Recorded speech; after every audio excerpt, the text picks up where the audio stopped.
السلام عليكم، ازيكم؟ عاملين ايه؟ يا رب تكونوا بخير. معاكم اسماء البستاوي، والنهارده هنكمل الجزء الثالث للفانوس باربع اوجه اكريليك. النهارده هنعمل القبه بتاعه الفانوس او الجزء العلوي اللي فوق بطريقه سهله بسيطه مبسطه للمبتدئين. هنعملها بطريقه تكون مجسمه، يعني زي ما انتم شايفين الشكل بتاعها مجسم. طريقته سهله وبسيطه جدا. ما تنسوش اللايك عشان يرفع الفيديو وناس كتيرة تشوفه وتستفاد منه. ويلا بينا نشوف الطريقة مع بعض. في الأجزاء اللي قبل كده عملنا الجسم بتاع الشنطة، وبعد كده عملنا القاعدة. النهاردة هنعمل الجزء اللي فوق. الجزء اللي فوق أنا عايزاه زي ما اتفقنا يكون مجسم، يعني الشكل بتاعه من فوق مش عبارة عن قطعة واحدة مربعة مقفولة وخلاص، لا فيها تجسيمة بحيث يديني شكل الفانوس. طيب انا دلوقتي معايا الجزء العلوي زي ما انتم شايفين كده، مكون من غرز رباعية. انا هشتغل على الغرز الرباعية، الصف كله داير ما يدور، يعني اي خرزة شكلها او موجودة فوق انا هشتغل عليها، تمام؟ مش على جزء معين، وده هنشوفه مع بعض. يعني بصوا هنا انا معايا غرز رباعيه اللي هي فوق دي، اللي هو الصف اللي فوق. انا ماليش دعوه بالغرز الرباعيه خالص، انا هشتغل على الصف الخرز كله. اذا كانت بقى الخرزه دي اتجاهها لفوق، اتجاهها لتحت، اتجاهها في اي اتجاه، انا ليا دعوه بالصف كله ورا بعضه ده. يبقى انا هشتغل على الاطراف كلها، ايا كان اتجاه الخرزه قصادي انا هشتغل على كل خرزه هقابلها، هعدي فيها بالخيط. بصوا لتحت اللي فوق كل دي، تمام؟ فدي نقطه انا كنت عايزه بس انبه عنها، علشان ما تفكروش ان انا هشتغل على راس كل غرزه رباعيه، لا انا هشتغل على اي خرزه هتقابلني مادام هي فوق في الخط اللي فوق. لكن اساسي هشتغل على الجنب او الركن اللي في الجنب ده اللي فيه خرزتين مره واحده، هبتدي ان انا اعدي الخيط فيه.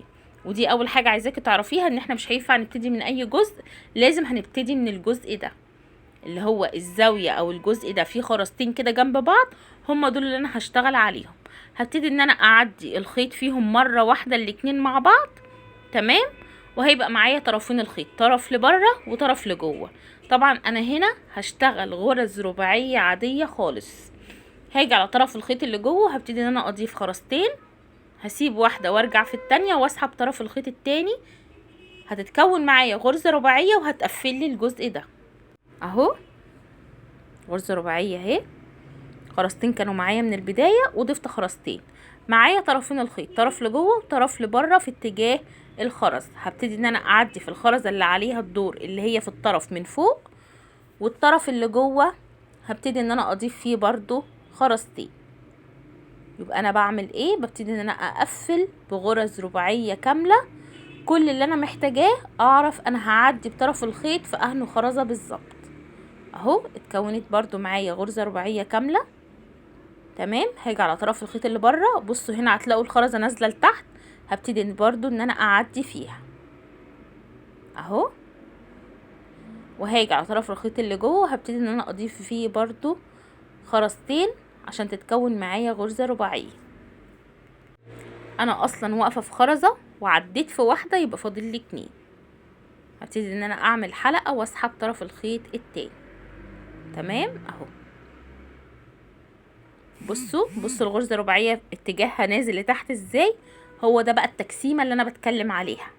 طول ما انتي ماشيه مع اتجاهات الخرز ده هتديك التجسيمه اللي احنا بنتكلم عليها. بصوا الخرزه اللي بعد كده ماشيه خط مستقيم، عديت فيها برضو عادي جدا. هاجي فيه برضو خرزتين 2، تمام؟ بسيب واحده وبرجع في التانية، وببتدي ان انا اسحب طرف الخيط التاني. هبص هلاقي اتكونت معايا غرزه رباعيه وهلاقيها طالعه لفوق. يبقى انا كل شكل او كل اتجاه في الخرزة اللي انا بعدي فيها دلوقتي هو اللي بيحدد لي شكل الغرزة في النهاية، هيبقى اتجاهه لفوق او لتحت.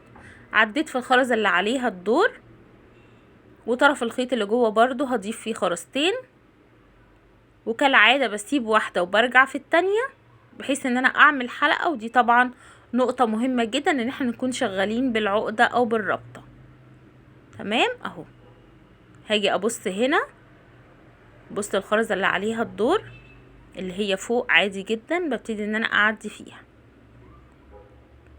تمام؟ يبقى انا الشكل واضح معايا كده ان انا بشتغل على الخرز اللي على الاطراف لوحده، مش عايزاكي تتلخبطي. واهم حاجه هتخليكي برضو ان انت ما تتلخبطيش، ان انت تتاكدي اصلا من البدايه ان انا الغرز بتاعتي كلها كامله مظبوطه، عددها مظبوط في كل الاتجاهات بتاعه الفوانيس. اهو عديت في الخرزه اللي عليها الدور، بصوا اتجاهها كان لتحت، عديت فيه برضو عادي خالص، وابتدي برضو اعمل غرزه رباعيه عاديه. يعني ابتدي ان انا امسك كده قبل ما اعمل الصف ده، ابص على كل الجوانب، كل الغرز الرباعيه مظبوطه معايا، عددها مظبوط معايا، عدد الصف اللي انا شغاله فيه نفس العدد الصف اللي في الجنب واللي في الوش وكل الكلام ده، خلاص شغلك كده هيطلع مظبوط. وهقولك على حاجه كمان، بعد ما نخلص اول صف، احنا طبعا شغالين هنا في اول صف غرز رباعيه بالشكل ده، وهو اللي هيحدد لي كل حاجه. واول ما يطلع معاكي مظبوط وتفهميه كويس قوي، الباقي كله هيطلع معاكي مظبوط وبرضه هتبقي فاهميه. والناس اللي متابعاني عارفين قوي ان انا بحب اكون فاهمه وانا شغاله.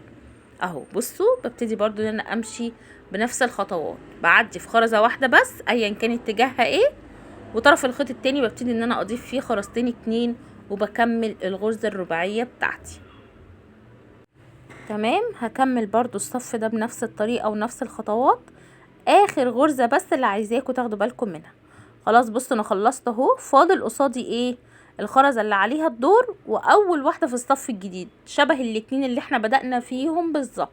هبتدي بطرف الخيط اللي بره اعدي فيهم الاتنين مره واحده. يبقى انا اول ما باجي عند الجنب بفتكر على طول ان انا عندي خرزتين جنب بعض في الركن كده، لازم اعدي فيهم مره واحده. معايا خرزه وعديت في اتنين، يبقى انا محتاجه خرزه واحده بس عشان تتكمل معايا الغرزه الرباعيه الكامله بتاعتي. تمام، بمجرد ما بتكتمل الغرزه الرباعيه بتاعتي اهي، ببص كده على الصف بتاعي بالشكل ده، وهبتدي ان انا اشتغل نفس الصف ده مرة تانية في الجنب التاني. بعدي في الخرزة اللي عليها الدور بطرف الخيط، وطرف الخيط اللي جوه ببتدي ان انا اضيف فيه خرزتين اتنين. تمام، يبقى انا كده خلصت اول صف وداخله على تاني صف او تاني تربيعة او تاني وجه من الفانوس اهو. تمام، طرف الخيط اللي بره ببتدي ان انا اعدي في الخرزة اللي عليها الدور ايا كان اتجاهها ايه، المهم ان هي على الصف او على الطرف من فوق، وهاجي على الطرف الخيط من جوه هبتدي ان انا اضيف فيه خرزتين. تمام، كونت معايا غرزة رباعية اهو. بصوا شايفين الغرز ماشية عاملة ازاي. هبتدي برضو ان انا اكمل بنفس الطريقة الجزء ده. تمام اهو، وده وده، يبقى انا كده هكمل وهاجي عند قبل الاخيرة دي هنشوف مع بعض احنا عملنا ايه.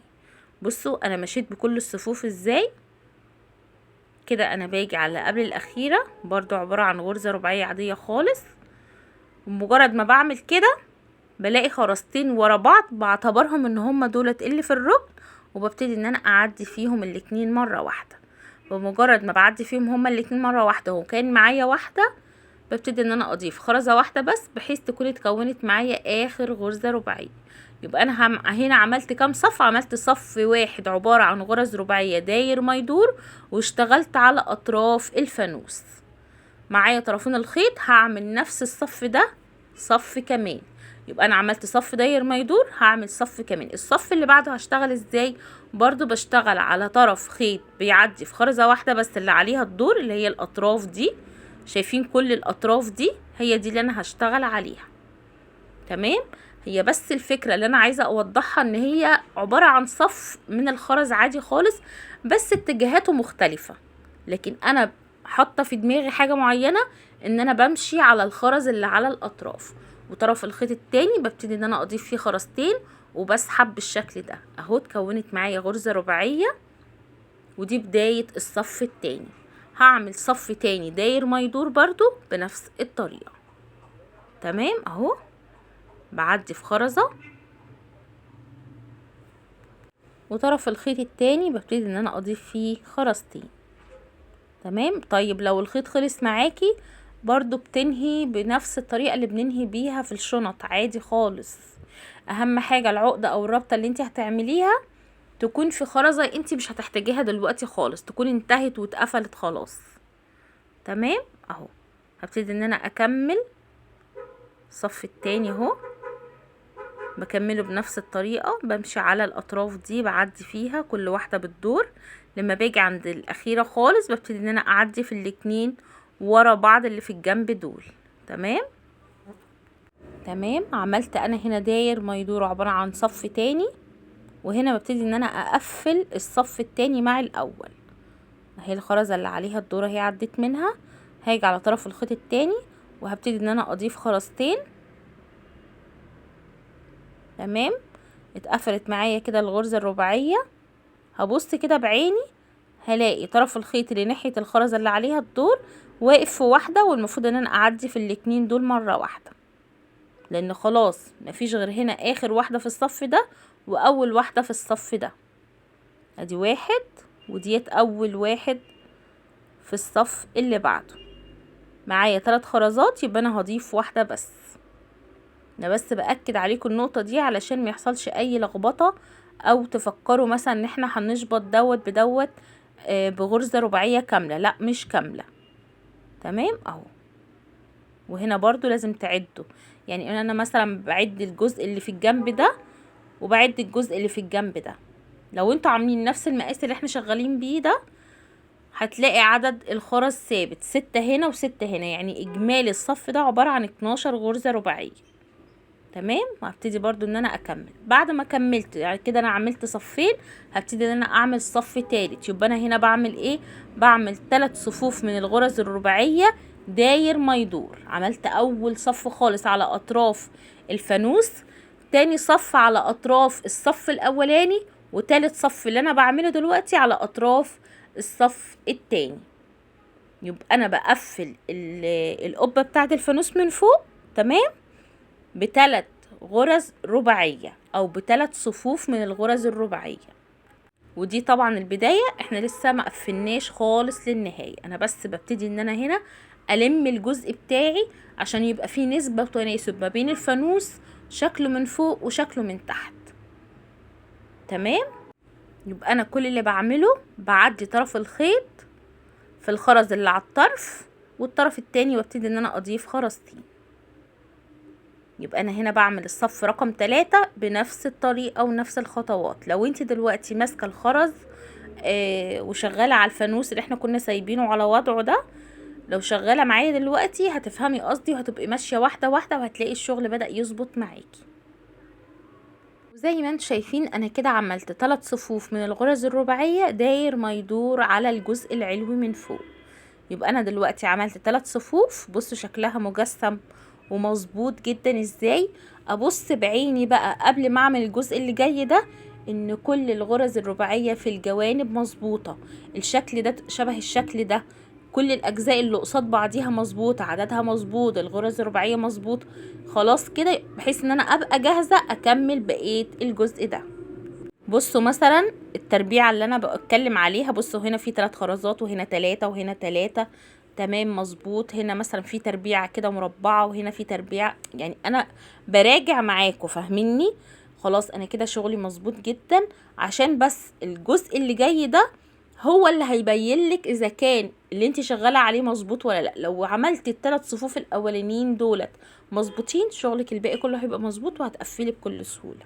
لو في خرزه زياده، غرزه زياده، غرزه اقل، للاسف الجزء اللي جاي ده مش هيبقى مظبوط معاكي ابدا. عشان اي لخبطه في الموضوع ده تراجعي النقط اللي احنا بنتكلم عليها. دلوقتي انا هشتغل على خرزتين مره واحده. شايفين الخرزتين اللي جنب بعض دول؟ برضو انا بشتغل على الاطراف. هبتدي ان انا اعدي طرف الخيط في خرزتين مره واحده، هشتغل خماسي على 2. هبتدي ان انا اعدي طرف الخيط بالشكل ده اهو. معايا في الخيط خرزتين اهو، اذا كان دول او اللي جنبيهم او اللي جنبيهم مش هتفرق ابدا، بس انا بادئه من هنا علشان يبقى واضح ليكم. هاجي على طرف الخيط اللي بره ده وهبتدي ان انا اضيف 3 خرزات مره واحده. يبقى انا هنا بشتغل ايه؟ بشتغل غرز خماسيه. تمام. 3 كالعاده بسيب 2 وبرجع في رقم 3 وابتدي ان انا اسحب طرف الخيط التاني. هتتكون معايا على طول غرزة خماسية. انا هنا ببتدي ان انا الم الجزء ده معايا. تمام، هاجي على طرف الخيط اللي تحت وهبتدي ان انا اعدي في الخرزتين اللي بعديهم مرة واحدة، دي ودي، رغم ان هما بعاد عن بعض ماليش دعوة، هما الاتنين اللي ورا بعض دول هعدي فيهم علشان الم الدنيا معايا. يعني الفرق اللي ما بينهم ده انا مش عايزاه، فهيتلم معايا بغرز رباعية. معايا في الخيط 3، يبقى انا هضيف 2 بس. عموما كل الغرز الخماسية اللي جاية هضيف فيهم 2 بس. ادي 1 2، يبقى كده 5 خرزات معايا. بسيب واحدة وبرجع في التانية وابتدي اسحب طرف الخيط التاني. كونت معايا غرزة خماسية برضو. تمام اهي. تمام، بعد كده معايا طرف الخيط اللي بعده هبتدي ان انا اعدي في الخرزتين برضو اللي عليهم الدور، دول قريبين قوي من بعض، عديت فيهم اهوت وانا معايا اصلا واحدة الخيط واقف عليها. برضو هبتدي ان انا اضيف خرزتين 2 بس. بصوا دي 1 2 3، هبتدي ان انا اضيف عليهم 2. تمام كده، بحيث ان العدد معايا يبقى 5. بصوا الشكل هيبقى عامل ازاي معايا. بصوا الشكل بدأ يلم معايا ازاي اهو. هبتدي ان انا برضو معايا طرف الخيط اللي تحت وطرف الخيط اللي فوق. بصوا الغرز الخماسية شكلها عامل ازاي. هاجي على طرف الخيط اللي تحت وهبتدي ان انا اعدي في خرزتين برضو اللي عليهم الدور مرة واحدة. تمام، وهاجي على طرف الخيط التاني وهبتدي ان انا اضيف خرزتين لان انا كده معايا 3. تمام، طبعا احنا شغالين هنا بخرز مقاس 10، وده انسب حاجة لشغل الاكريليك اذا كان الفانوس ده او المدور، وقلنا الكلام ده قبل كده. اهو ببتدي ان انا اسحبها كده، اتكونت معايا غرزة خماسية. بصوا الشكل بدأ يتقفل معايا ويبقى شكله مظبوط ازاي. وهكذا بعدي في 2 وبضيف 2 لان انا اصلا معايا في الخيط واحدة. هاجي بقى على اخر حاجة خالص وابتدي ان انا اعدي طرف الخيط في الخرزتين اللي عليهم الدور. وبعد ما بعدي في الخرزتين اللي عليهم الدور بلاقي ان انا هعمل غرزة خماسية وقصادي اول واحدة عملتها، فبعدي برضو في اول خرزة فيها بالشكل ده. يبقى انا كده معدية في كام خرزة؟ 4. واحدة معايا في الخيط و2 عليهم الدور وواحدة اللي شبه اللي انا واقفة عليها بالظبط لكن في الغرزة الخماسية اللي انا بدأتها من البداية. يبقى انا هضيف هنا كام خرزة؟ واحدة بس، بحيث يبقى عددهم 5. بصوا المكان اتلم معايا ازاي. هبتدي الاقي المكان اتلم وكمان شبه بعض خالص، كل الجوانب شبه بعضيها، اداني الشكل. بصوا عامل ازاي. بصوا الغرز الخماسية الثابتة معايا، بصوا ال4 خرزات يعني مظبوط معايا ومشدود وكل حاجة. تمام، هبتدي بقى ان انا معايا طرفين الخيط طالعين على خرزة واحدة بس، هبتدي ان انا اشتغل على خرزة واحدة بس في كلهم على بعضيهم. يعني انا هبتدي ان انا اشتغل على كل واحدة بس. هعمل ايه؟ هبتدي ان انا اعمل غرز رباعية عادية. معايا في الخيط خرزة واحدة وهاجي على طرف الخيط اللي بره وهبتدي ان انا اضيف 3 خرزات بحيث ان اعمل غرزة رباعية على 1. تمام اهو، مش هعمل غرز خماسية خالص في الجزء ده. زي ما عملت تحت صف داير ما يدور عبارة عن غرز خماسية، انا برضو هعمل صف داير ما يدور عبارة عن غرز رباعية. بشتغل على اطراف برضو الخرز. باجي على الخرزة اللي عليها الدور بعدي كده بالطرف اللي تحت، وباجي على الطرف اللي فوق وابتدي ان انا اضيف فيه خرزتين لان انا طبعا معايا 2. هاجي على طرف الخيط اللي فوق وهبتدي ان انا اضيف 2 بالشكل ده. بسيب واحدة وبرجع في التانية وبتتكون معايا غرزة رباعية. وطبعا انا بالطريقة دي ببتدي ان انا الم الفانوس على فوق بحيث ان الجزء ده يبقى ارفع على فوق ويخليني اعمل عدد غرز اقل والم الدنيا معايا خالص. تمام اهو، عديت في الخرزة اللي عليها الدور وهاجي على طرف الخيط اللي فوق وهبتدي ان انا اضيف خرزتين وابتدي ان انا اسحب بالشكل ده. تمام اهو، هاجي على طرف الخيط اللي تحت وهبتدي ان انا اعدي برضو في الخرزة اللي عليها الدور اهو، وهاجي على طرف الخيط اللي فوق وهبتدي ان انا اضيف خرزتين بالشكل ده. يبقى انا بشتغل هنا على الاطراف كلها، داير ما يدور عبارة عن غرز رباعية. بصوا اهي. هكمل الجزء ده كله ونرجع تاني مع بعض. خلاص انا خلصت الجزء دوت. انا في اللي قبل الاخير اهو بعمل برضو غرزة رباعية عادية خالص، وبعد كده هنشوف اخر غرزة رباعية هنعملها ازاي. تمام. ببتدي برضو طرف الخيط اللي تحت بيعدي في اخر خرزة عليها الدور، وهعدي في الخرزة اللي قصادها على طول من الغرزة الرباعية الاولانية، بحيث يبقى انا معايا كده 3 خرزات. بصوا هضيف خرزة واحدة بس عشان تبقى ديت اخر غرزة رباعية معايا. تمام اهو. شايفين الشكل عامل ازاي؟ عبارة عن تربيعة كده من فوق. طبعا هتتظبط اكتر لما نقفلها مع بعض. هتبصي كده هتلاقي في كل جنب في خرزتين جنب بعض قوي، وفي النص في خرزة لوحديها. تمام. هبتدي ان انا اشتغل على خرزتين وخرزة. ازاي؟ هنشوف كده دلوقتي مع بعض. معايا طرفين الخيط طالعين من خرزة واحدة بس، وهي اللي في الجنب انا وقفت عندها، فهبتدي ان انا طرف الخيط التاني هعديه في الخرزة اللي في الجنب اللي جنبيها على طول. تمام بالشكل ده. يبقى انا طرفين الخيط طالعين من الخرزتين اللي في الجنب. هعمل ايه؟ هبتدي ان انا اعمل غرزة خماسية. خماسية وانا معايا 2، يبقى انا محتاجة في طرف الخيط ده 3 خرزات مرة واحدة، بحيث تكون غرزة خماسية. تمام. ابتدي ان انا اضيف 3 خرزات اهو، اتكونت معايا غرزة خماسية. هاجي على الخرزة اللي عليها الدور هلاقيها واحدة بس اهي. هبتدي ان انا اعدي. انا عديت في خرزة واحدة بس، واصلا معايا واحدة. هبتدي هنا ان انا اضيف 2، لان انا عايزة اعملها ديت غرزة رباعية.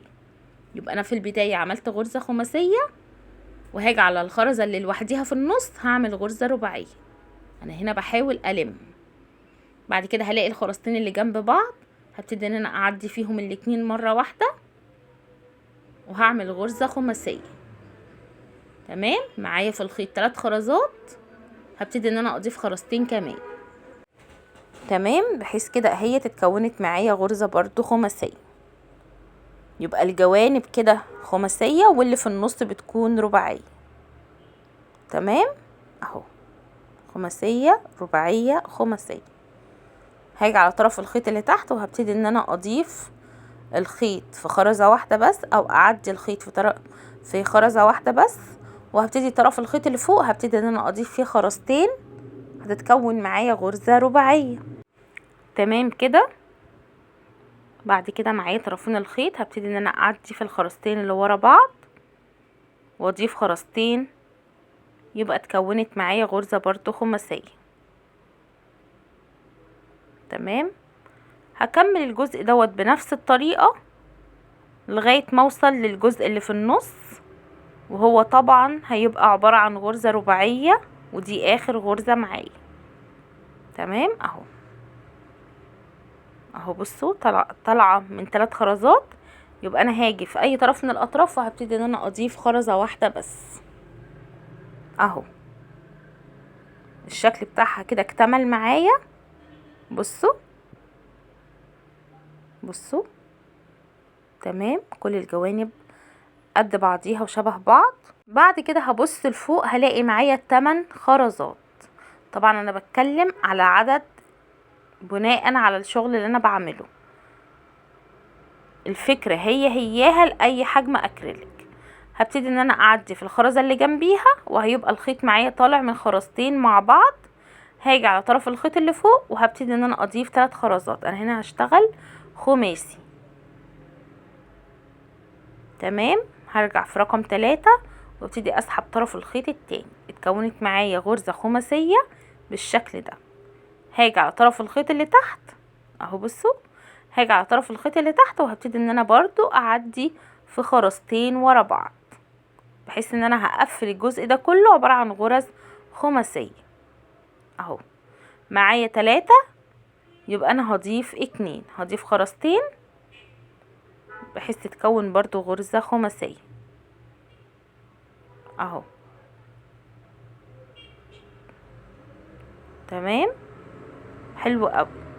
هاجي على طرف الخيط اللي تحت، وهبتدي برضو ان انا اعدي في الخرزتين اللي عليهم الدور. طبعا انا هنا بعدي في خرزتين 2 كل شوية 2 2 لان العدد اساسا معايا زوجي وهم كانوا 8. تمام اهو. هاجي على اخر واحدة وهبتدي ان انا اعدي في اخر خرزتين معايا. تمام. وبعد ما اعدي في اخر خرزتين معايا هعدي في اللي فوقيهم على طول اللي هي بتاعت اول غرزة خماسية.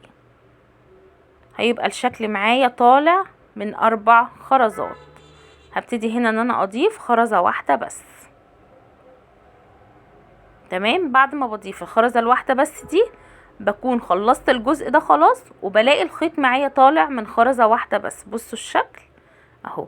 هبص بقى لفوق هلاقي معايا غرزة رباعية في النص. انا هنا عايزة ابتدي بقى ان انا اعمل الايد بتاعة الفانوس اللي بيتعلق منها. تمام. هتبقى عبارة عن صف من الغرز الرباعية العادية خالص. زي ما انتوا شايفين انا هنا واقفة على خرزة واحدة بس. هي الخرزة الواحدة بس دي هبتدي ابني عليها صف من الغرز الرباعية. هبتدي ان انا اخد 3 خرزات جنب، هبتدي ان انا اضيف فيه خرزة واحدة بس، والجنب التاني هبتدي ان انا اضيف فيه خرزتين، بسيب واحدة وبرجع في التانية وابتدي اسحب طرف الخيط منها. كده اتكونت معايا غرزة رباعية واقفة لفوق. وهكذا نفس الغرزة الرباعية اللي انا عاملاها واقفة لفوق دي هكمل عليها صف. تمام. لغاية ما يبقوا 11 غرزة رباعية اهي شايفينها. هبتدي امشي نفس الصف ده خط كده لغاية ما يبقوا 11. طبعا عايزة تكتري عن كده مفيش مشكلة، لكن مينفعش تقللي اكتر من كده. بعد ما عملت 11 غرزة رباعية هقفل لسه كمان بال12. هبتدي ان انا اقفل في الخرزة اللي قصاد اللي انا اشتغلت عليها اصلا. يعني انا معايا اهوت غرزة رباعية اشتغلت على واحدة، هشتغل على اللي قصادها على طول. هاجي على طرف الخيط وهبتدي ان انا اضيف خرزة واحدة بس اهي، ونفس طرف الخيط ده هبتدي ان انا اعديه في الخرزة الثابتة معايا في الغرزة الرباعية اللي تحت. بعد كده نفس طرف الخيط بحط خرزة وبرجع فيها مرة تانية عشان اعمل الحلقة بالشكل ده. وبكده اكون قفلت الايد دي كمان برقم 12 من الغرز الرباعية. تمام. هبتدي ان انا اعدي طرف الخيط كده وابتدي ان انا اقرب الخيط لبعضه واخيطه واقفله. نقط مهمة جدا عايزة اقولها للناس اللي اشتغلت الفانوس دوت ولقيته صعب. الفانوس ده يا جماعة مش صعب، الفانوس ده محتاج تفهميه. مجرد ما تفهمي الخطوات بتاعته هتعمليه، مجرد ما تفهميه هتعرفي ان كل مقاساته شغلها واحد. يعني انا في الفانوس الاولاني او في الاجزاء الاولانية انا كنت شغالة بمقاس 13 في 20. هنا انا شغالة بمقاس 15 في 10، والطريقة هيها ما اختلفتش نهائي. كل اللي بيفرق معاكي ان عدد الغرز بس اللي بيختلف، لان طبعا مقاس 15 او 20 مش زي بعض. كل المقاسات بتاعته شغلها واحد، لكن عدد الغرز اللي بيختلف بناء على المقاس والمسافات وهكذا. تمام. كده اكون خلصت معاكم الفانوس، عملت معاكم اخر جزء. بصوا بقى الشياكه والجمال، بجد فانوس حلو قوي. عايزه اقولك لازم تعرفي تسعري الشغل ده عشان متندميش وتستمري فيه باذن الله. بتمنى يكون الشرح عجبكم، بتمنى تكون الاجزاء اللي قبل كده استفدتوا منها. بتمنى كمان تكتبوا لي في التعليقات رايكم في فيديو النهارده ايه، ولو حابين نعمل شغل تاني باذن الله نعمل كل الورش اللي تطلبوها. وبتمنى كمان لو انتي اول مرة تشوفي قناتي ما تنسيش اللايك والشير وكمان الاشتراك في القناة وتفعيل الجرس علشان دايما يوصلك كل الورش الجديدة. تابعوني على صفحة القناة فيسبوك علشان لو حابين تطلبوا منتجات او خامات. السلام عليكم.